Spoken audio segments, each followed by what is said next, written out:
Good evening. My name is Abigail Kruzmark, and I am an International Relations major in the class of 2014 and a student ambassador here at the New Hampshire Institute of Politics. On behalf of the faculty, staff, and students at St. Anselm College, I would like to welcome you to tonight's event with Mr. Tom Hart. Mr. Hart is the U.S. Executive Director of the One Campaign, a nonpartisan global advocacy organization that works to eradicate extreme poverty and preventable disease overseas, particularly in Africa. Along with over 3.5 million members, One raises public awareness and works with political leaders to support effective policies and programs that save lives. Hart is responsible for One's advocacy, communications, and campaign activities in the United States and Canada. Prior to becoming the U.S. Executive Director, Hart was the Senior Director of Government Relations at One for the U.S. and Canada. Hart and his team led the way on unprecedented increases in development assistance by the United States to recipient countries, including historic increases in funding for HIV/AIDS, malaria, and TB through PEPFAR and the Global Fund, the Millennium Challenge Corporation, and more.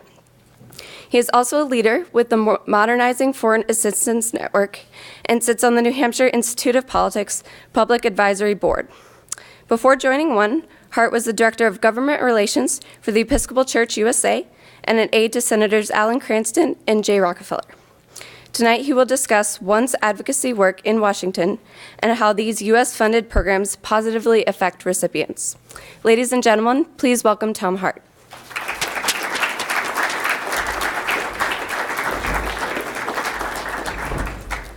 Thanks, Abby. That was great. Let me just set myself up here.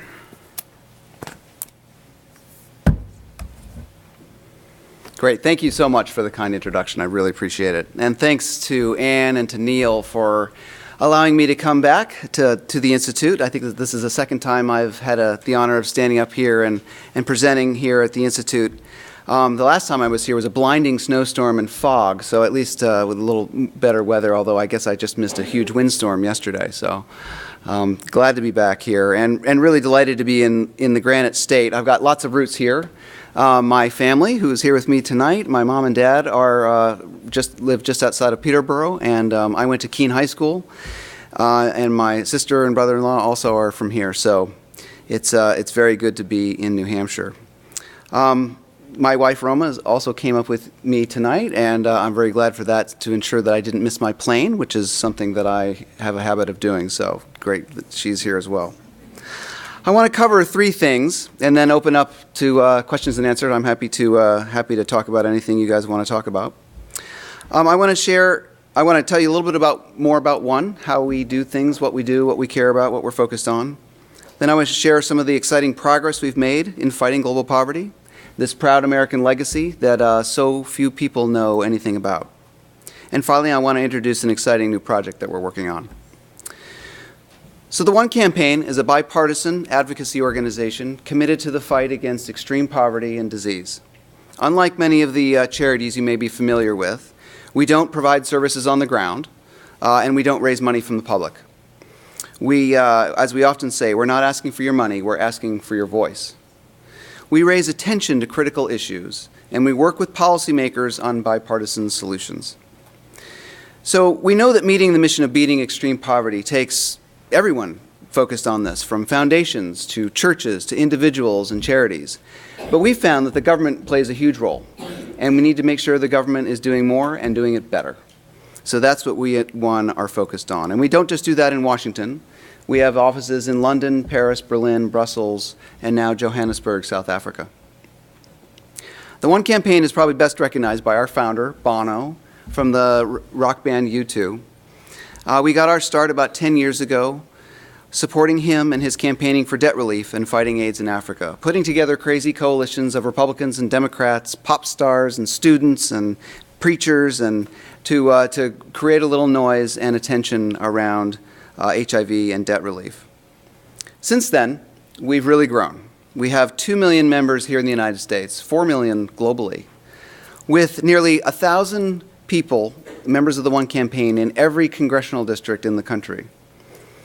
So I'm sure there are a few one members here tonight. I see T-shirts in the audience, and I had a great time talking with a few of our volunteers, and I hope you have a chance to meet them after the presentation.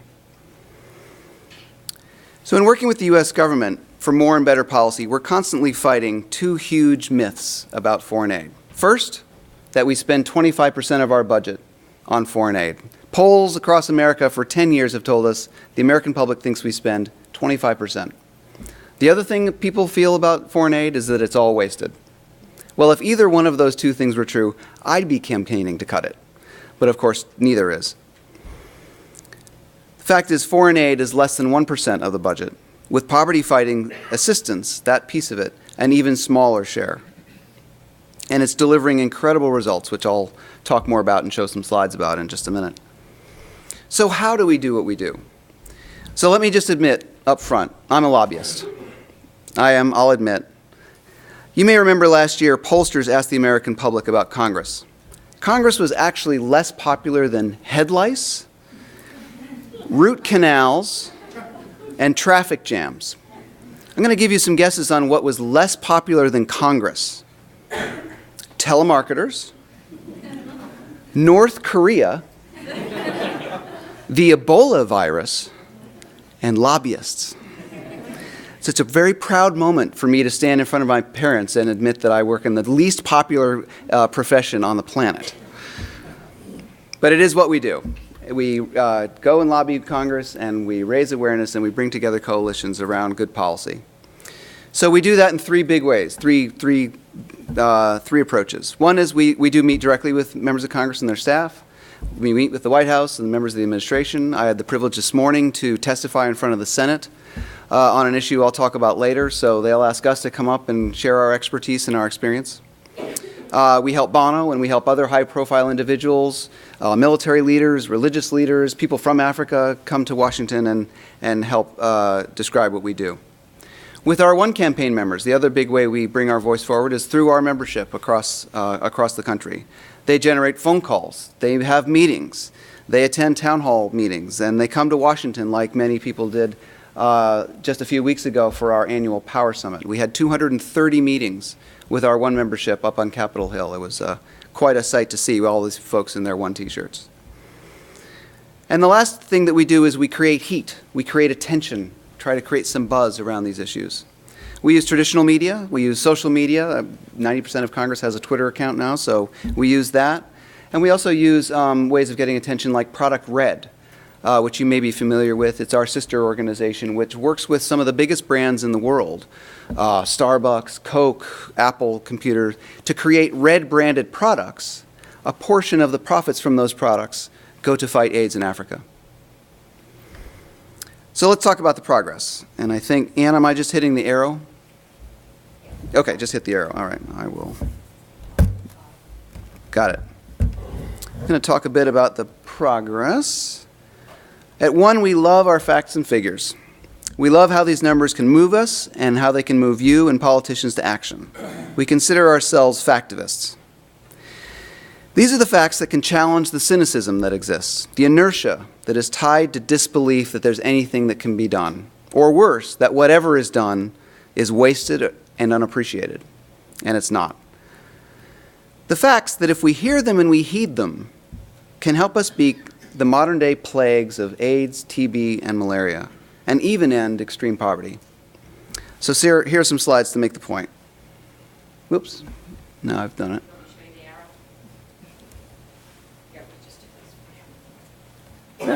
There we go. No, it's because I hit the other thing there. There we go. In the last 10 years, there are 8 million more AIDS patients in Africa on life-saving treatment, thanks to PEPFAR and Global Fund, two major institutions that deliver AIDS medicines, in the last 10 years. 10 years ago, when One was started, there were 50,000 people on these life-saving medicines. Now there are 8 million.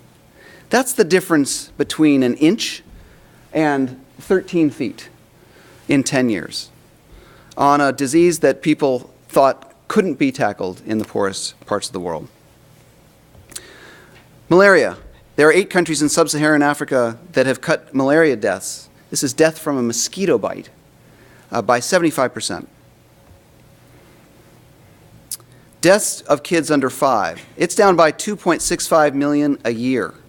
That's a rate of 7,256 children's lives saved each day. Let's just stop and think about that a second. 7,000 kids would have died 20 years ago who are alive today, each day. I don't think I read anything in the newspaper today that was as inspiring as that. These are the kind of facts that have truly transformed individual lives and indeed whole countries that so few people know about. It didn't happen by itself. These results were campaigned for, they were innovated for, they were fought for, and the great news is they give birth to even more good news, as this next slide shows. The number of people living in extreme poverty has declined from 43% of the world's population 20 years ago to 21% in 2010. It's been cut in half. Now, that half is still too high. That's too many people unnecessarily losing their lives or living lives of real misery and without opportunity. But the progress is truly remarkable. And if you live on less than $1.25 a day, if you live in that kind of poverty, this isn't just data. This is everything. If you're a parent like I am, and who wants the best for their kids, this rapid transition is a route out of despair and into hope. And if that trajectory continues, look where the amount of people living on $1.25 gets by 2030. It gets to virtually zero. That's what the data is telling us. If the trajectory continues, we can virtually eliminate extreme poverty from the planet in the next 15 years. And we're not just talking about big growth rates in China and India. If you look at Sub-Saharan Africa, oops, let's see, how do we make that go? Nope. There's supposed to be a little movement there on the little animation, but the fact is that there are 10 countries which in the last decade had a combination of 100% debt cancellation, a tripling of aid, tenfold increase in their private sector investment. They've unlocked a quadrupling of domestic resources. They've cut child mortality by a third. They've doubled their education rates, and they've halved extreme poverty. And they, too, will reach this virtual elimination of extreme poverty in 15 years. So there are a lot of numbers.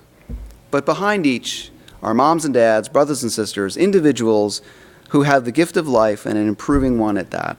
The factivist in me wants to do more. Just thinking back about AIDS, when I first started working on this about 10 years ago, high government officials in Washington said, you can't treat people with AIDS. They don't have wristwatches so that they would know when to take the medicines during the time of day. So it's not worth doing it. Well, with a concerted effort, we took high-tech drugs for a highly stigmatized disease in the poorest parts of the world, and we succeeded.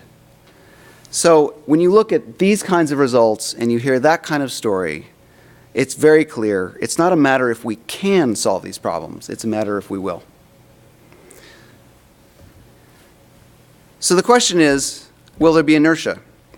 That white line represents if we screw it up, if we take our foot off the gas pedal and we don't continue the kind of progress that we have met so far. And believe me, it will not get easier to continue to do this, but we certainly know what to do.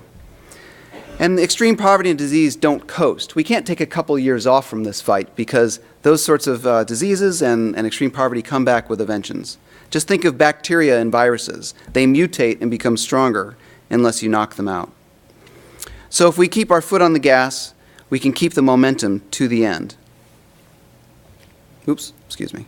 So that is how we're going to bend the arc of history down to virtual zero, is by continuing to push extremely hard. And we've got that choice between inertia and momentum. So we've got to keep it going on poverty, agriculture, health, better governance, and transparency, all things that the One Campaign fights for.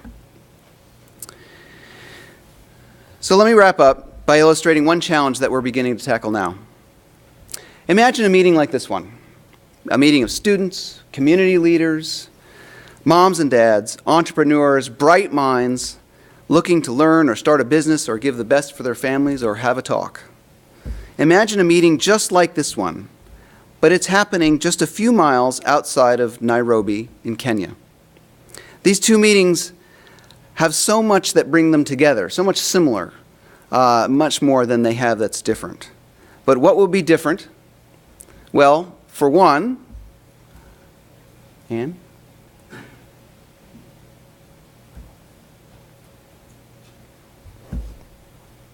The lights would be off. We would be in the dark. And no, our little meeting in Kenya didn't just have an ice storm that knocked the lines down. The lights would be off. Not just off, they wouldn't exist. And to give you a keener sense of this reality, even though you probably can see me back here, I've just released 10,000 mosquitoes into the hall. That's the daily reality of 90% of people in rural Africa. 7 out of 10 people have no electricity in all of Sub-Saharan Africa. And again, as I said, in rural areas, that number rises up to 9 out of 10. And this is in 2014. If it was 7:30 in Nairobi, they'd be in the dark. Well, there may be some small pricks of light, like my iPad, but probably not an iPad, but a small kerosene lamp. Fueled by wood or dung or from kerosene, and the wood and dung would have been collected by young girls who have trudged for hours when they should have been in school. Many times kids huddle around lamps to study for exams in the evening. But not only do these lamps and small fires give off inadequate light, they give off fumes that are toxic. So toxic they kill around 3 million people each year. That's more people than die from AIDS and malaria combined. I spent my career fighting HIV, AIDS, and malaria. When I heard that statistic, I knew that I couldn't not work on this issue. And if we could turn the lights back on, that would be great, before I give people a chance to nap. The impact of no electricity is widespread. If my wife and I had lived in many parts of Africa, she would in all likelihood have given birth at home. Because if we had been able to call for an ambulance, the nearest hospital might not have had a consistent power supply to run the clinic or the hospital. I can just hear my wife saying, "Okay, honey, time to go to the hospital to have the baby. Don't forget to toothbrush, change your clothes, and don't forget to bring that canister of diesel fuel to run the generator once we get there." That actually is a reality. I have friends we work with who, brothers or family members, have been in car accidents. They literally had to bring their own fuel to run the generator to get the assistance that they needed. A woman dies of complications from childbirth every 90 seconds in Africa, a statistic that's just shameful. It scares me just thinking about it because my wife had complications during the birth of our first child. If we didn't have electricity, I might well be a bachelor. Many of the vaccines that keep children alive have to be refrigerated at very specific temperatures. What happens when the power goes off and the power fluctuates? No electricity, students like many of you can't study after dark, or they huddle around car parks or airports to get some of the light that is available. Farmers can't keep their harvested food cold, and it spoils on the way to market. As for entrepreneurs and a long-term path out of poverty, there's no way to expand a business or really to do, meet a modern market without electricity. But the good thing is something can be done. President Obama, about 8-9 months ago, launched an initiative called Power Africa, announcing a series of deals starting in 6 African countries. And right now, there are a pair of life-changing bills in the House and Senate working their way through the system. They would bring power to 50 million people for the first time and virtually double the amount of electricity available in Sub-Saharan Africa. The Electrify Africa Act, introduced by the top Republican and top Democrat on foreign affairs in the House, is moving toward a vote, we hope, in the next few months. And it already has 80 co-sponsors, thanks to the campaigning of one members around the country. A Senate counterpart is in the works and should move pretty soon. Momentum is on our side, but we urgently need to keep up the momentum, and we need the public and political support to get these bills passed. We need you and help from you and your friends to give these politicians permission and sometimes a push to do the right thing. So I'd really urge you to visit one.org. It's just one.org, which will give you all the tools and talking points, whatever you need, getting the bills passed, and electricity to millions of people who don't have it. What could be the jet fuel needed to help get Africa to the elimination of extreme poverty. That would be a pretty powerful legacy, and one that I hope that you'll help us be part of. So thanks again for having me, and I look forward to taking your questions. Thanks.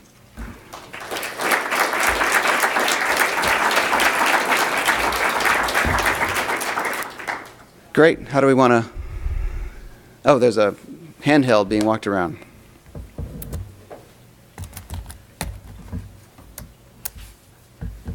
Anybody have questions? And if you got a big voice, you can just shout it out. Can you talk a little bit about Can you talk a little bit about the cost that this Electrify Africa Act will have on our federal budget? Because as we know, it is actually going to be a net positive. But could you explain some of that, please? Sure. Thanks. Great question. So this bill, because it harnesses resources already in the government and it leverages in the private sector like GE and Symbian and other companies, it actually doesn't cost the taxpayers anything. The CBO, the Congressional Budget Office, is the arbiter of how much legislation costs. They did their analysis of this bill, and it actually saves money. We are going to earn some money back to the U.S. Treasury with this. Why? Because, as I said, they take existing resources within the U.S. government, they leverage in the private sector, and they go and do deals in these poor countries. They're so good at it, they make money. And a whole lot of people are going to get electricity as a result. So it's pretty remarkable. Not easy, but remarkable. Other questions? Yeah. Is it sustainable energy? It's absolutely going to be much more sustainable than what we have done to electrify the United States. Africa has barely scratched the surface of its renewable energy potential: solar, wind, geothermal, hydro. They've got it in abundance. They can't provide electricity to all 7 out of 10 people who don't have it with just renewable alone. Africa has a huge amount of natural gas as well. But Africa will end up with a far, far cleaner, more sustainable mix of energy than we have here. In fact, Africa already is, the small amount of energy that it has is already comes from twice as much cleaner sources than we have here in the U.S. So we're very, very bullish about Africa's potential to sort of leapfrog some of the older fossil fuel technologies that we've had. Yeah. This is sort of a silly hypothetical, but if... Well, that's good. I'll give a silly answer. But if for some bizarre reason you were to have 25% of the United States budget for a year to spend on these sorts of issues, what would you be able to accomplish? That's a great question, which I've never thought through. So wow. I mean, it's the funny thing. I'm going to apologize and say I'm going to dodge the question, because what's interesting is we're actually doing less and less for Africa and the poorest than we are with them.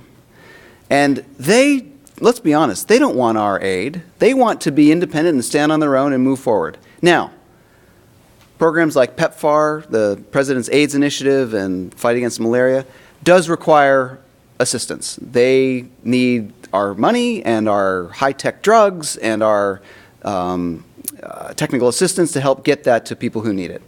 And with 25% of the budget, good grief, we could put everybody on the planet who needs it. Antiretrovirals, we could get everybody a mosquito net, we could get everybody TB treatment, put everybody in school. I mean, it would be pretty remarkable. But one of the reasons I'm so jazzed about the electricity bill is that it is really working in response to what Africa wants, what they've identified as their needs, and the thing that's going to help drive them out of this grinding poverty, which is going to be economic growth and electricity with all the benefits that I described. Can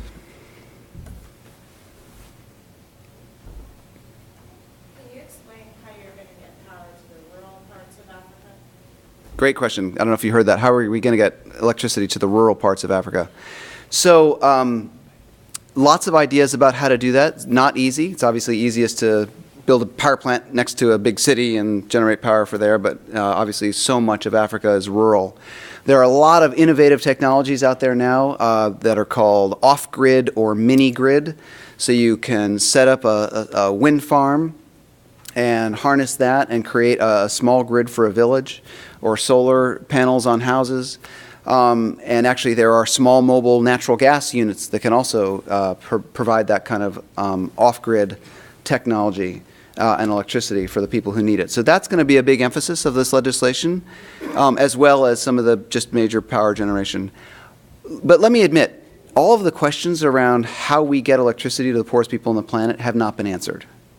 And I often get skeptical looks from members of Congress, oh, well, if you haven't figured it all out, maybe I'm not so for it.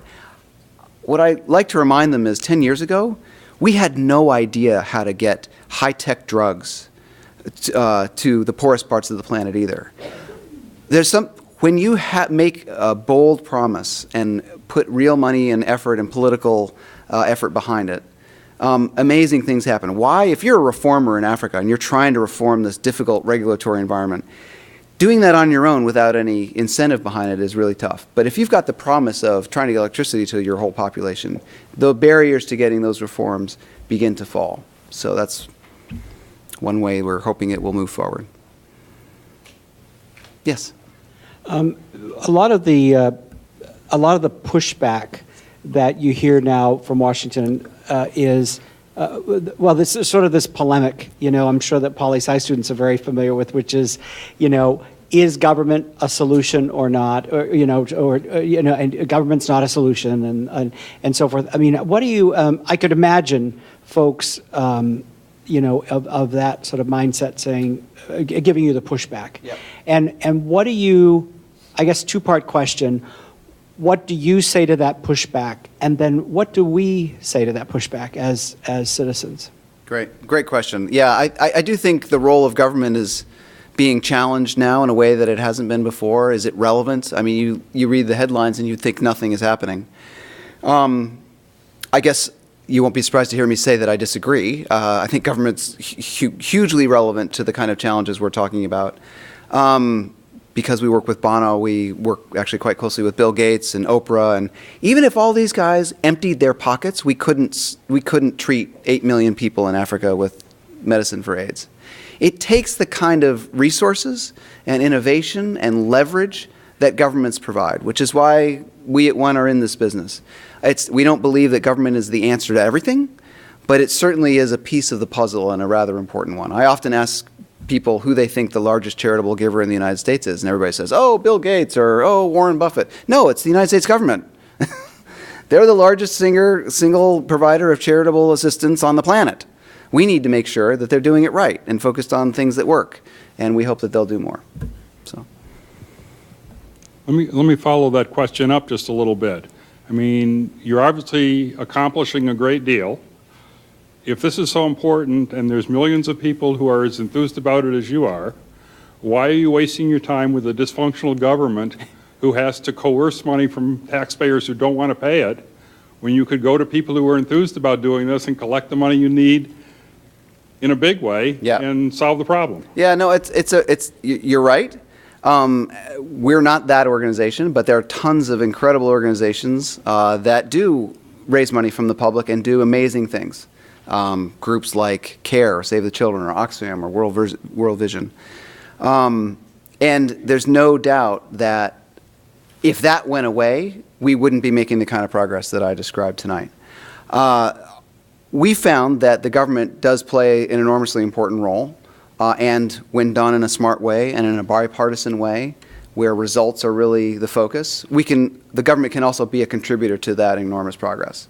So I do think, I actually don't agree that the government is dysfunctional in this way. Anything that raises to the level of being in the newspapers is going to become political and therefore probably not happen. Think immigration or minimum wage or whatever the issue might be. Maybe we benefit from being slightly below the radar screen, but we are finding, like we are right now on this energy bill, Republicans and Democrats are actually hungry to work together. Most of them, despite our views of them, the public perception of them, came to Washington to make a difference. They came to get things done and to make some difference in people's lives. And it's been a source of tremendous pride for us at One to have been part of helping give Republicans and Democrats an opportunity to get something done. Could you speak to the Millennium Challenge Corporation and its effectiveness relative to other programs? And if you would like to make any changes, what changes would you make? Great question. So the Millennium Challenge Corporation was set up, actually not around the same time that PEPFAR was set up during the Bush administration. And what it does, it actually does assistance in a slightly different way, which is it sits down across the table with a poor country. Once a poor country has qualified, it has to meet a rigorous standard of corruption and good governance and openness in their governments.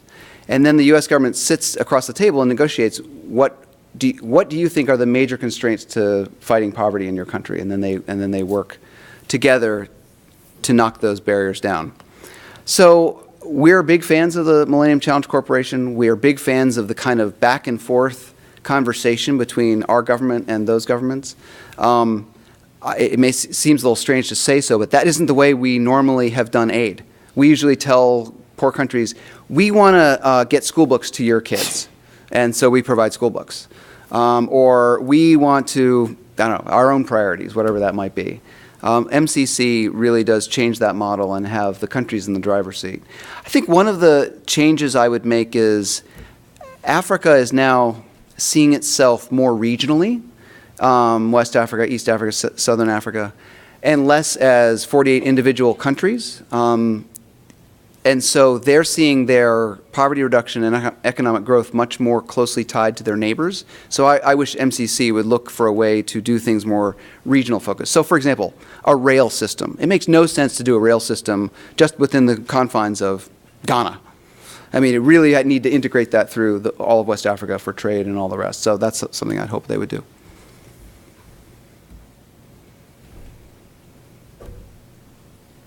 Any other?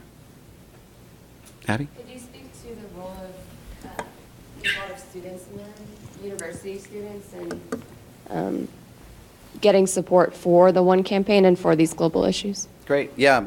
We have a pretty cool program called the One Campus Challenge. We have 120 campus chapters around the country.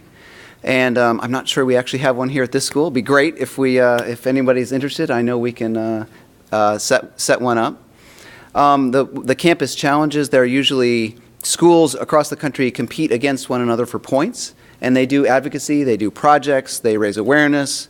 Right now they are doing classroom lessons with students, with their fellow students on energy.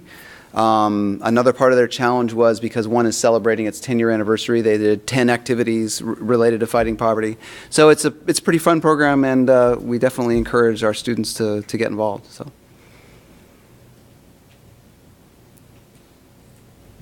Any students' questions? I see a lot of you.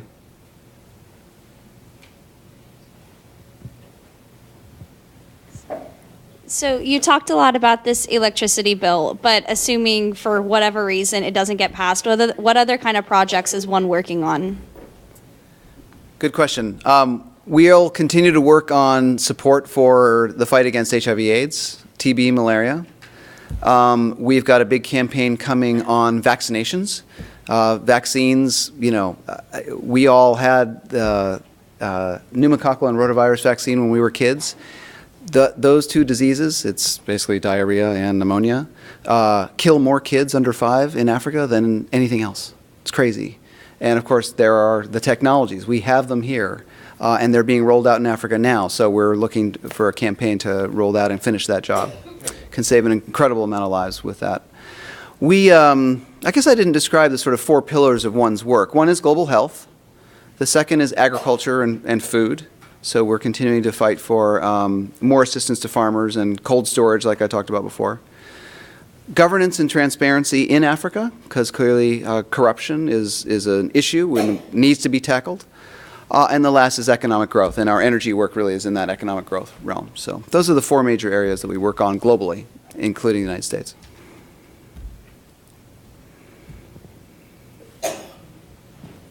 Did you have some? Oh, okay. Oh, way in the back. Hi. I'm a senior nursing major, and there's several of us here. But my question is, now that we're about to graduate and we're going to be individuals on our own, and we're about to be working at healthcare facilities, what can we do to help your campaign? I mean, it really, individuals sign up and become members of one. And of course, there's no charge. What we're really looking for is the ability to contact you and alert you to when things are happening legislatively or in a policy is moving in Washington. One of the, to go to the next level, given your experience and in the facilities that you'll be working at, you can become a leader and help get others involved. But really, this is about this is about influencing politicians. Let's be frank about it. And your role is as a constituent and as a voter to say, I believe this is important. Like I said, a couple weeks ago, we had 200 of our best volunteers from all over the country down in Washington. Every one of the meetings I went to, the staff and the members of Congress themselves were so appreciative to hear from their constituents. And let's be frank, what we're asking for is not an earmark for or a tax break for my company or something that's going to benefit my school. We're there lobbying for things for people that we're never going to meet thousands and thousands of miles away. And for members of Congress and staff, it really is moving and really very effective to hear from their constituents that care about this sort of stuff. So.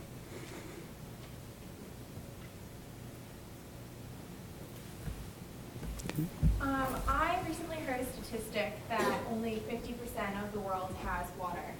And I was wondering if, with the agriculture pillar, if one does anything to aid in that, or if that's a separate entity that another lobbyist group would deal with. Yeah, so it has not been a core focus of ours. Not because it isn't important. It is. Water is sort of fundamental. What I'd recommend is water.org. We think they're a terrific organization, and I often point people their direction. They do quite a lot of similar stuff than we do, but they also help fund programs on the ground to provide clean water. But it's not an area that I have a tremendous amount of expertise in, but hugely important. So thank you for raising it. Yeah.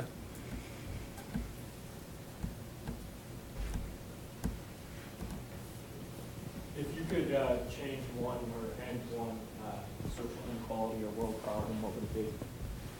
Wow. If you could just kind of tip your cap and What a great question. I guess I would have to say, again, do the things that it would take to end extreme poverty. I think that's motivating for me, both because it seems like I'd like to be able to tell my grandkids I was a part of that.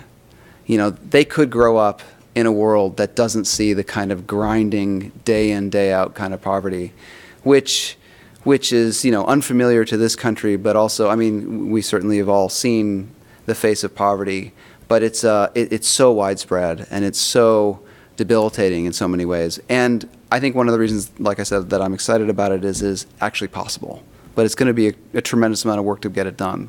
But it's not one of these pie in the sky ideas anymore. It seemed that way 20 years ago, but now it could be a reality. So that'd be.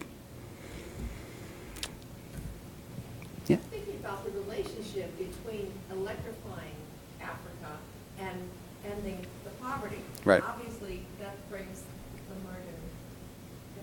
Yeah, as you look at what's going to need to happen to end extreme poverty, we're going to continue to need to help fight diseases where we've got medicines and technology that others do not. But we're also going to have to work with the poorest in Africa on economic growth. If you ask Africa's business leaders and government leaders and citizens, what's one of the biggest constraints to economic growth? Lack of energy. So there's no doubt that if we can crack the code on getting electricity to people who don't have it, we're going to do a whole lot to bend that curve down to near zero. Now, let me be clear. It's necessary, but probably not sufficient. We're going to have good governance. Where poverty in 2030, I'm pointing to a blank screen.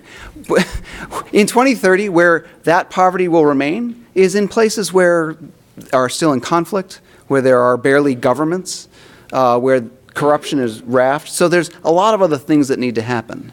But it's pretty clear that no modern society has been able to lift itself out of poverty without electricity. So. Could you say something about China's involvement in Africa at the present time in comparison to our country's involvement and what that means for our national interest? So I want to be careful as I answer this. China is all over Africa. You can't travel to the continent and not run into a huge number of Chinese who are doing deals, they are building roads, they are meeting needs, they are extracting resources to fuel their own massive economic growth in China. And here's where I want to be careful. It's a double-edged sword. You know, they are bringing development and some prosperity to Africa, but I'll be honest, they generally bring in Chinese workers rather than hiring Africans, and they are generally pulling, you know, resources out of Africa and taking it elsewhere. So I think one of the reasons Africa loves working with the United States is we bring a different approach. And let's just think about, just because we're talking about energy, Africa is building coal-fired plants all over the place in Africa. They don't have the same sort of social and environmental standards that we would like to do.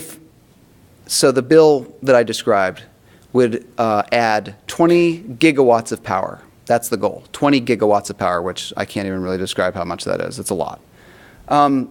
If you did all that with dirty coal-fired plants, it would be 4 times the carbon emissions than if you did a mix of gas and renewables, which is what our bill proposes.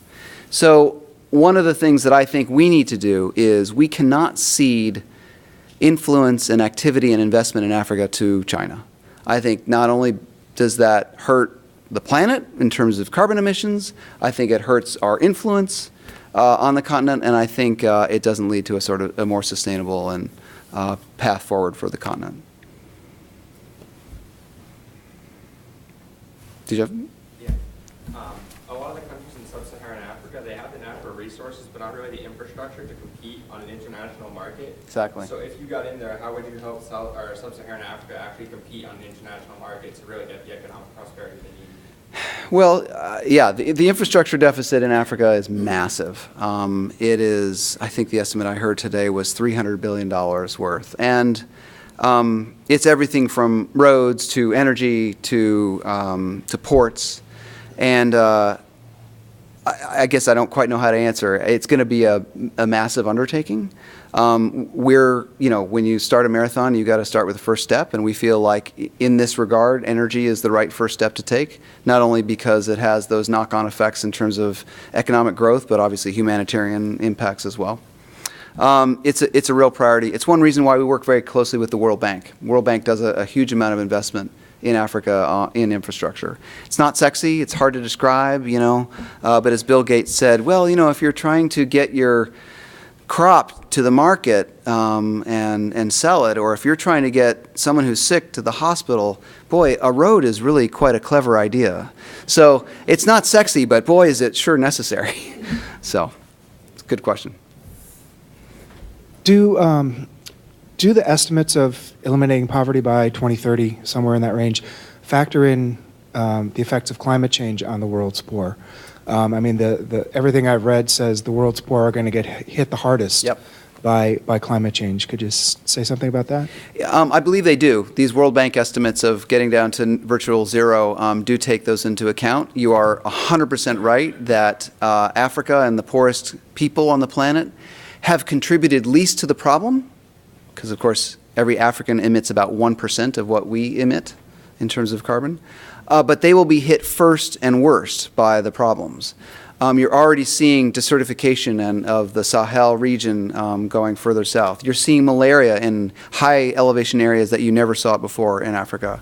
You see greater floods and climate-induced problems that way in Africa in ways that you're not seeing it in many other parts of the world. So I'm harping on that only to say I think it's an even greater equity and frankly justice issue than I think most appreciate.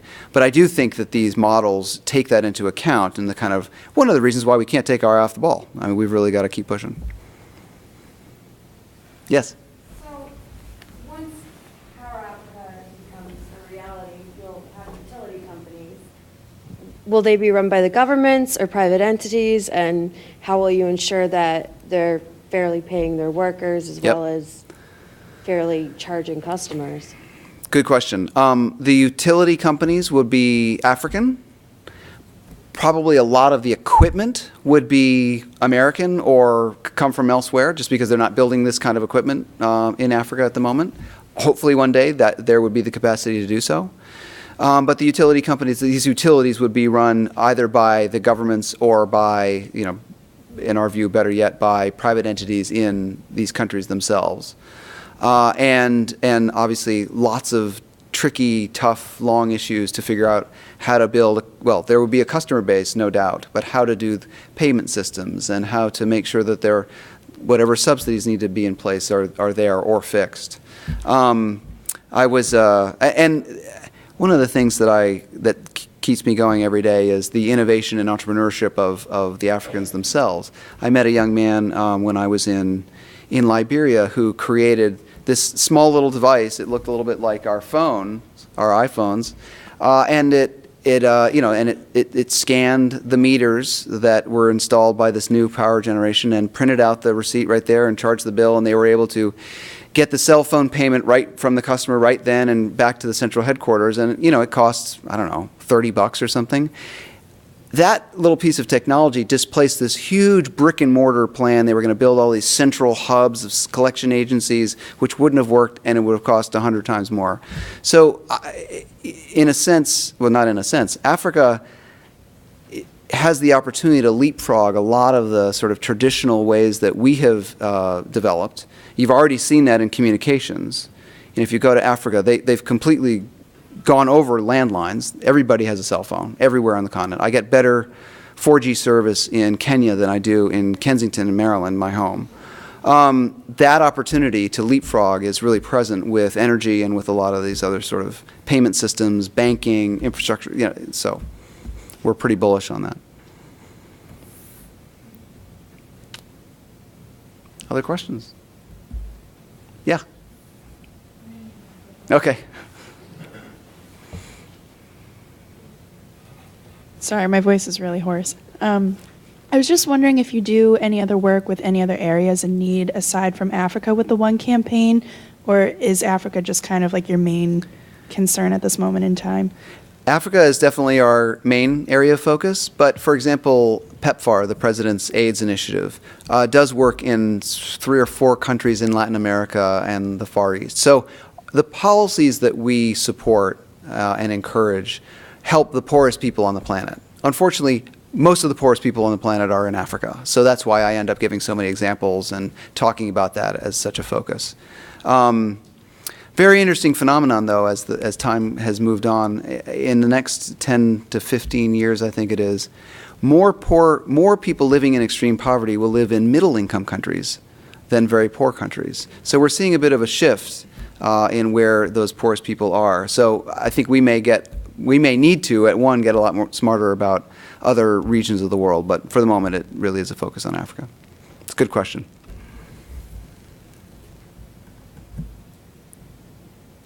Good.